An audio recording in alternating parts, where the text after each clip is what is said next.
অবশেষে বাংলাদেশে এসে পৌঁছেছেন বেগম খালেদা জিয়া। লন্ডনে চিকিৎসা শেষে গত মঙ্গলবার তিনি বাংলাদেশে এসে পৌঁছান। তার আগমনকে কেন্দ্র করে বিএনপির নেতাকর্মীদের মধ্যে ছিল উৎসবের আমেজ।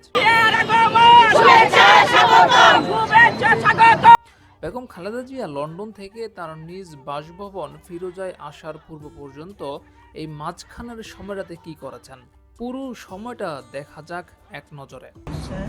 তুমি উঠে গেলে জায়মা চলে আসলাম, চলে যাবো।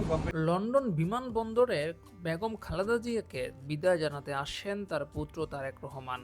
সে সময়ে সেখানে আরও অনেক মানুষ উপস্থিত ছিলেন।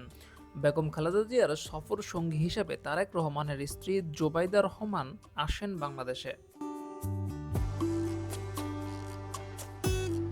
একটি এয়ার অ্যাম্বুলেন্সে করে লন্ডন থেকে বাংলাদেশের পথে রওনা হন বেগম খালেদা জিয়া। মঙ্গলবার বাংলাদেশ সময় সকাল 10টায় হজরত শাহজালাল আন্তর্জাতিক বিমানবন্দরে এই বিমানটি অবতরণ করে। এ সময় বিএনপি চেয়ারপারসন বেগম খালেদা জিয়াকে স্বাগতম জানাতে সেখানে অবস্থান করেন বিএনপির নেতাকর্মীরা।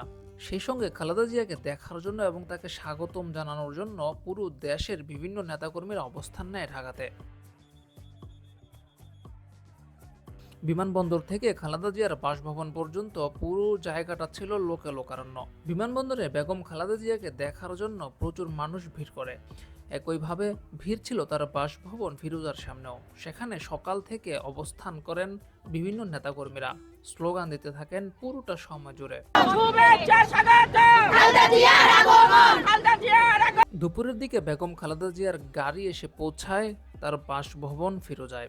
তার আগে এই বাড়িটিকে ঘিরে 4 স্তরের নিরাপত্তা ব্যবস্থা গ্রহণ করা হয়েছিল, যাতে কোনো ধরনের অপ্রীতিকর ঘটনা না ঘটে।